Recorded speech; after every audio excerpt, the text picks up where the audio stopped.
Bismillahirrahmanirrahim. Assalamualaikum warahmatullahi wabarakatuh. Kali ini kita akan masuk ke subbab hukum kolom pada bab listrik statis. Jika ada dua muatan, misalkan ini adalah Q1, sementara yang di sebelah kanan adalah Q2, di antara Q1 dan Q2 terdapat jarak sejauh R, maka berdasarkan hukum kolom, di antara Q1 dan Q2 ini akan terjadi interaksi, yaitu sebesar gaya kolom sama dengan konstanta K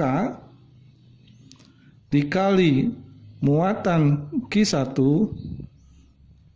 muatan Q2 dan dibagi dengan jarak, jangan lupa dikuadratkan.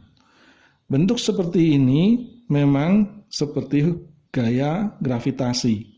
Jadi semakin jauh jarak antara kedua muatan, maka gaya kolom yang terjadi akan semakin melemah.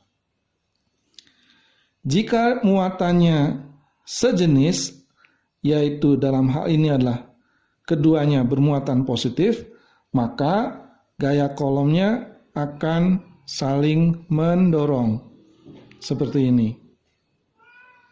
Jadi Q1 akan terdorong ke sebelah kiri. Kita beri nama gaya pada muatan 1 akibat muatan 2. Sedangkan Q2 akan terdorong ke sebelah kanan dan kita namakan gaya 2 akibat muatan 1. Nah, gaya F12 dan gaya F21 besarnya sama, hanya dia berlawanan arah. Jadi, gaya kolom ini juga menerapkan hukum ketiga Newton. Baik, bagaimana dengan nilai K? Nilai tetapan K adalah 1 dibagi 4 pi epsilon. Epsilon adalah nilai permitivitas. Jadi, epsilon merupakan perkalian dari emisivitas relatif yang tergantung dari jenis bahannya dan dikali dengan epsilon 0, yaitu permitivitas di ruang hampa.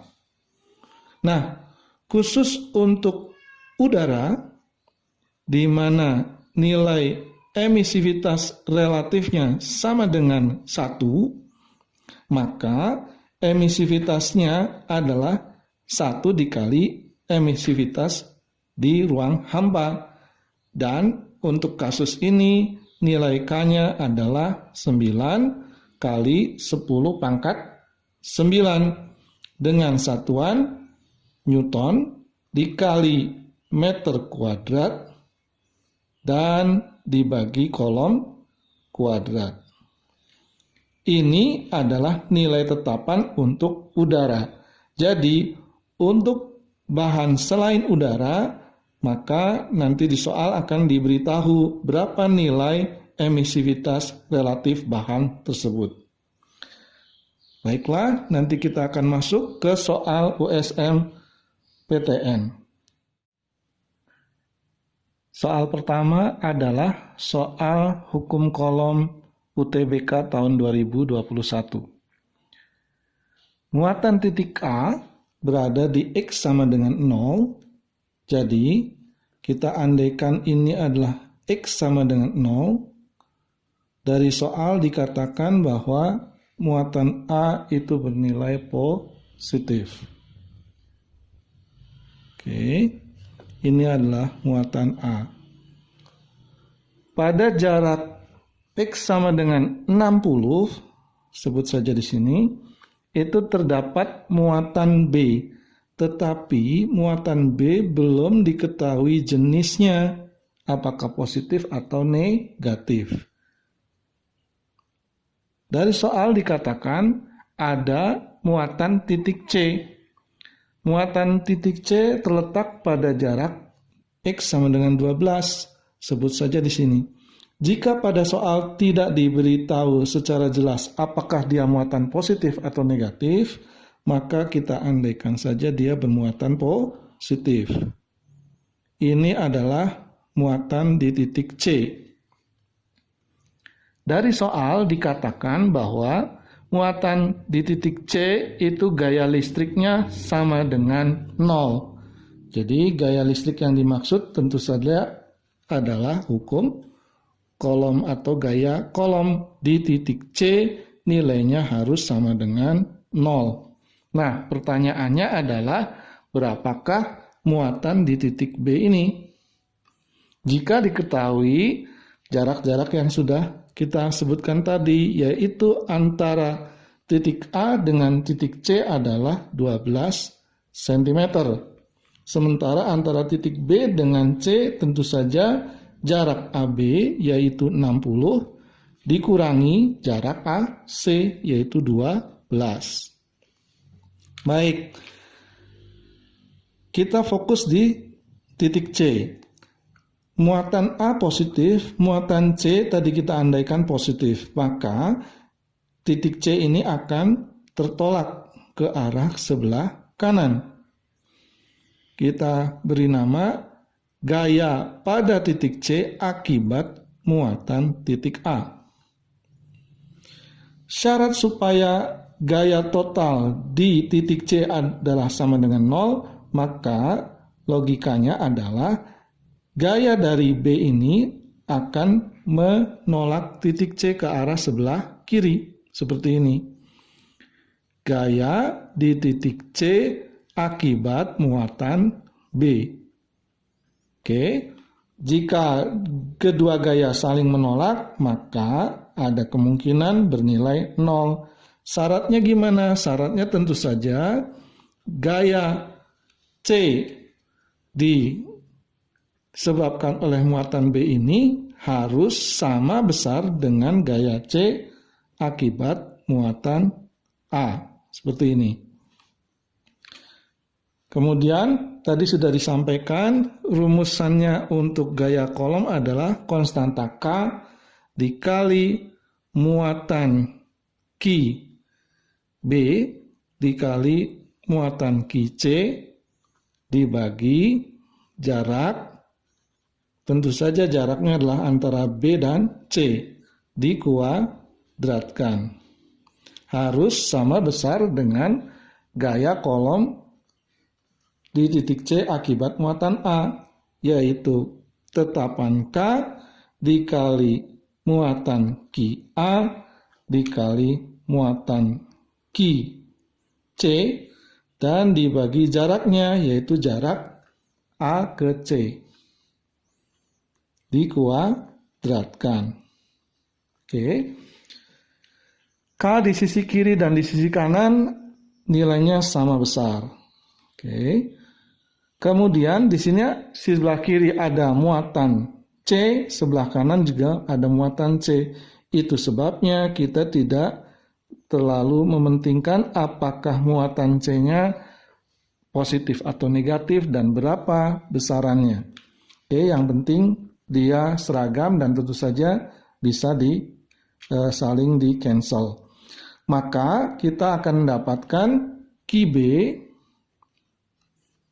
dibagi jarak CB, yaitu jarak 60 dikurangi 12, yaitu 48.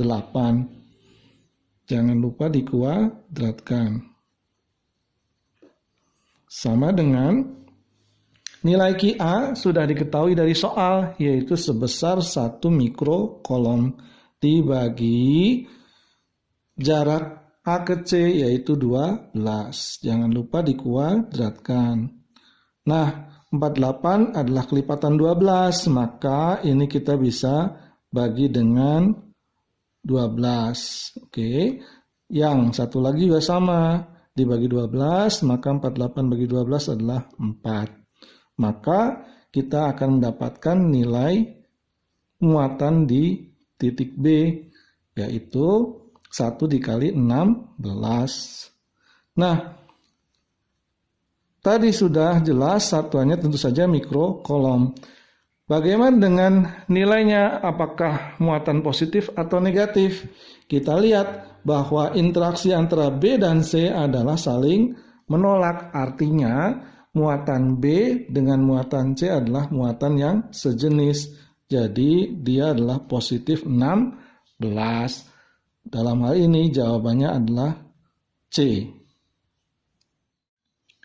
Soal kedua adalah dari SNMPTN tahun 2010. Saya bacakan dari soal, 2 buah muatan titik masing-masing sebesar 10 mikrokolom dan 4 mikrokolom terpisah sejauh 10 cm. Jadi kita andaikan di sebelah kiri ini adalah muatan Q1 bernilai 10 mikrokolom. Kemudian yang di sebelah kanan juga muatannya positif. Kita kasih nama Q2 sebesar 4 mikrokolom. Jarak di antara Q1 dan Q2 adalah 10 cm.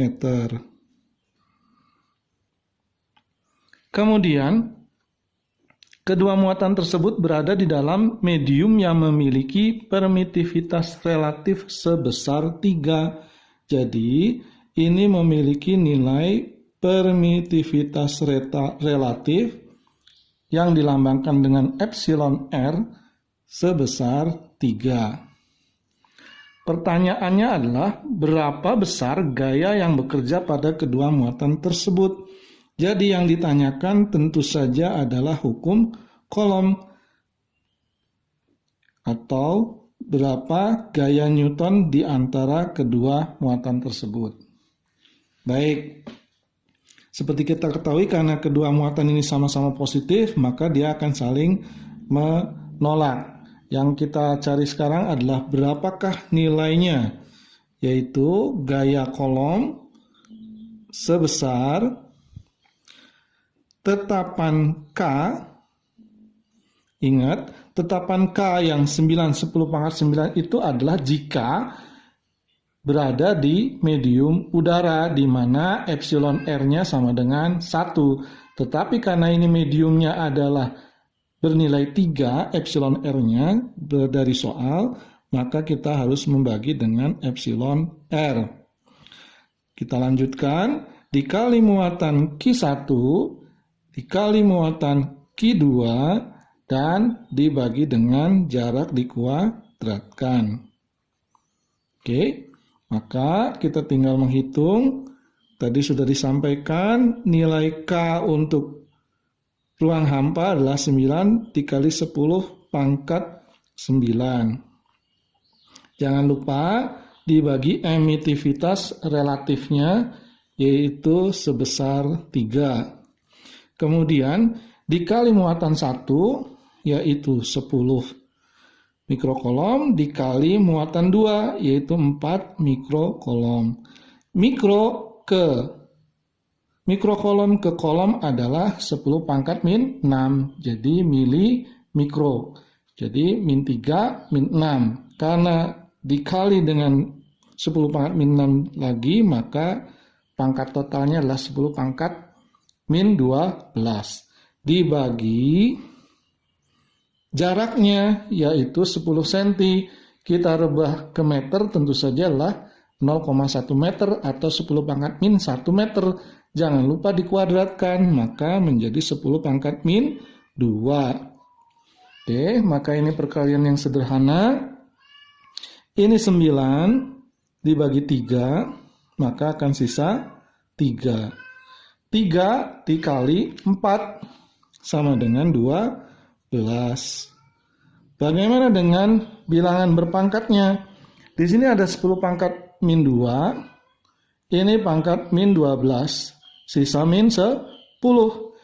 Di sini ada 10 pangkat 9 dengan 10 dikalikan, maka hasilnya juga 10.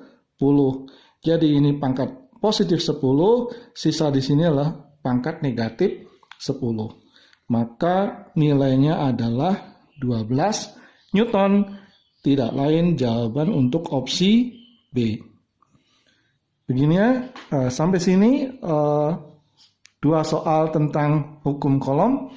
Pertemuan selanjutnya kita akan membahas hukum kolom atau gaya kolom dalam bentuk yang kita mesti menggunakan superposisi vektor. Sampai ketemu pada episode selanjutnya. Wassalamualaikum warahmatullahi wabarakatuh.